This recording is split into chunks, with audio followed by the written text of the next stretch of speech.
His voice will be very familiar. His name definitely too. Errol Naidu, of course, you know him as founder and CEO of the Family Policy Institute, a regular voice here on Impact Radio. He's been previously as well. We've had him on the show before, and always his voice comes up when important issues arise. And now, of course, it is such a time again. Errol, first, let me just say welcome to the show. Thanks for joining us. Great to be with you, Wilbert. Okay, let's just talk about what is the current theme. I will touch on the broader work that the Family Policy Institute does a little bit later on, but let's get right into it. The state of disaster regulations. It seems like there might be more to this than what meets the eye. Yes. So currently what government is doing is amending the National Health Act, which is ordinary legislation, to make the regulations or the provisions in the Disaster Management Act permanent. And that, of course, is very troubling because the Disaster Management Act is only activated and used in times of disaster, like a national health crisis, like the COVID-19 pandemic. And that comes to an end on the 16th of April. And the provisions afforded government in the Disaster Management Act are things like being able to lock down entire country economies, to institute curfews, to mandate vaccinations, to stop the sale of alcohol and cigarettes, and basically disrupt the lives of citizens because there is a state of disaster. And so it's extraordinary powers given to government in a state of disaster. Now what they are doing or planning is to amend the National Health Act and put all these provisions into that National Health Act to give them those extraordinary powers permanently, even when there is no state of disaster. Yeah, this is very important because one of this is the changing of regulations. And if it gets hidden into a normal act, as you've mentioned, even when the state of disaster lifts, then those powers remain. What are some of the specifics around these regulations that we can see that government wants to implement that people need to look out for? Well, the first thing about this amendment is that it is a grave threat to the constitutional rights and freedoms of every citizen in South Africa. And I can't overstate that. This is really, really bad legislation. So I'll repeat, this gives government extraordinary powers to however and whenever they feel like it. Government will be able to lock down the nation.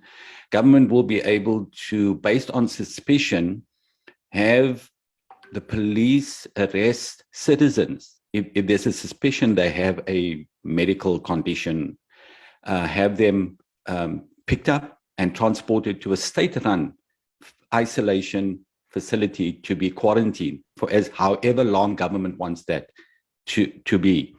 Government will have the power, if this amendment passes, to enforce medication on citizens.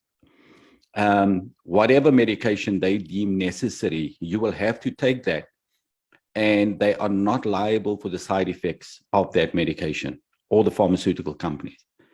Government will have the power to mandate vaccination. So if you want to travel out or travel anywhere or go into any place, government will say you have to be vaccinated and enforce that vaccination. Government will have the power to authorize surveillance. Just think about this. And because, but the regulation, this amendment is actually called, I'll read it out to you, regulations relating to the surveillance and control of notifiable medical conditions. This means government can institute surveillance of citizens and monitoring of citizens based, again, on a mere suspicion, and override the privacy laws. So in ordinary circumstances, government will never be able to do this because of the constitutional rights that protect citizens in the Constitution. This will override that because it gives them the extraordinary powers to be able to surveillance, all those kind of things. So they can suspend, government would, if this amendment is passed, because it's a proposed amendment, If it is passed, government will be able to suspend and limit your constitutional rights, and every single citizen, suspend and limit that on the basis that they believe there is a national health crisis. And if anybody is suspected of being, somebody's coughing and somebody calls in and say this person is coughing all the time, well, that's a suspicion. So send the police, pick that person up and take you to an isolation facility. If you can't isolate in your own home, so you're staying with 5 other people in your home, the 4 others will have to move out of the home in order for you to isolate, to be there on your own, or you have to move out and find a place to isolate. And if you cannot do that, then government's going to take you to an isolation facility. Every citizen will have to submit themselves against their will. They have to submit themselves for a medical examination by the state, and then would have to take medication, whatever is suggested by the state, will have to take that. You will have no rights to refuse it. If you do, it's a criminal offense, and obviously you'll be arrested and incarcerated. So this is the powers that this amendment to the National Health Act gives government. And why are they doing this, Wilbert? So you asked the question, why are they doing this? Because the National Health Act has to end on the 16th of April. And if you read, the news media, you will see that most countries are now canceling all the regulations. They're ending it. The UK started, they got rid of all their regulations. We just heard New Zealand now, sports stadiums are back to full capacity, and many, many nations, Denmark and Sweden, and everybody's moving in that direction, ending it, because they're moving into this new phase called living with the virus, living with this COVID virus, and managing it without putting these onerous regulations on people and harming the economy and all of that. And so in South Africa's case, we're not ending the regulations so that people can go back to normal life and learn to live with the virus and manage it properly. What the South African government wants to do is make it permanent. While every other country is ending it, South Africa wants to make it permanent. And what's the reason for that? This has got nothing to do with managing a national health crisis. This has got nothing to do with saving lives. This has got everything to do with control. And that is the most frightening thing about this legislation.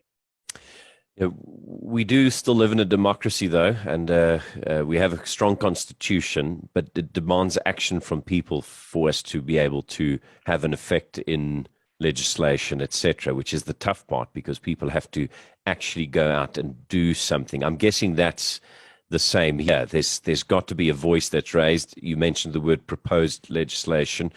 There are due processes that has to be followed. So how do people now enforce their voices to try and stand against these proposed regulations?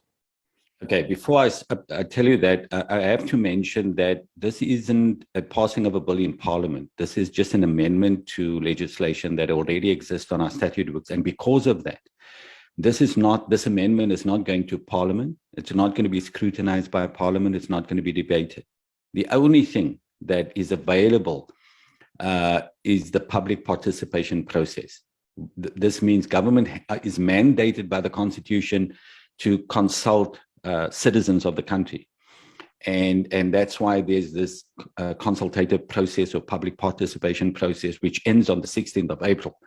So the only way that government is going to know that the people of South Africa do not agree with this is if people make submissions to Parliament, to the Department of Health.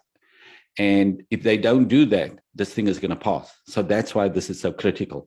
So there is no parliamentary process here. Government can just pass this thing, but they must have the public participation process. So this becomes critical. And we only got 30 days in which to do this. So you've got to make a submission to the Department of Health. It goes to a Miss Sekani Furumele, the Director General of the Department of Health. And the email address is sekani.furumele@health.gov.za. And maybe you'll just spell that out for your listeners a little bit later. But what we've done at Family Policy Institute, we've set up a platform to make it easy for people to comment on this amendment. And we've set up a portal called sapublicspeaks.co.za. So if you go to www.sapublicspeaks, no dot or anything, just one word, sapublicspeaks.co.za. If you click on the amendment to the National Health Act, or comment on the amendment, it will open up to a window. There's an explanation, a brief description of what this amendment is and what it would mean to you as an ordinary citizen. And it just gives you the most critical information. And then there's a window in which you can fill in your comments in your own words. So we don't want form letters. If everybody sends the same kind of submission and put different names underneath, government receives that as one submission. Even if you have 100,000 names underneath it, it's still one point of view. So that's why we want people to comment in their own words. Just read the brief description of what the amendment is about, and then in the window, in your own words. It doesn't have to be a lengthy thing. It could be just one paragraph or two paragraphs. But it's important that you register as a citizen your opposition to this and say why. You can't just say, I disagree with this. You could oppose it. And I mean, the two most important things is that, firstly, this amendment is unnecessary because government has the Disaster Management Act at their disposal. So whenever there's a national health crisis, they can activate that state of disaster anytime they want to and manage the crisis. And then when the crisis ends and, the state of disaster ends. But why do government want to make this permanent? Even when there's no state of disaster, that's the frightening thing. So it's unnecessary because government has the Disaster Management Act at their disposal. They can use that at any time when there is a national health crisis. That's the first point. The second one is, this is a grave threat to the constitutional freedoms, rights and freedoms of every citizen. It gives government extraordinary powers to control every aspect of citizens' life, ordinarily, anytime they want to, when they deem fit, when they, if the infections increase to a certain rate and maybe most people not even going to hospital, government can declare this is a national health crisis. And therefore, it now gives them control over people. And I think every listener knows, watching the news media and everything, and what happened with the state capture inquiry and all the other investigations, our government is riddled with corruption, maladministration, incompetence. So many things are falling apart. The question is, do we as citizens want to give this kind of government extraordinary powers to control citizens when they cannot even run the country properly? When there's so much corruption and maladministration, do we want to give a government like this, these kind of powers? My personal opinion, it's national suicide. It must never, ever happen. And that's why we need millions of people to protect our democracy, our constitutional democracy, and the rights and freedoms of people. Everybody has to speak on this thing. So they can go to sapublicspeaks.co.za, an easy facility set up so people can make this easily, and they've got to speak. And again, I want to repeat, 1 or 2 paragraphs will suffice.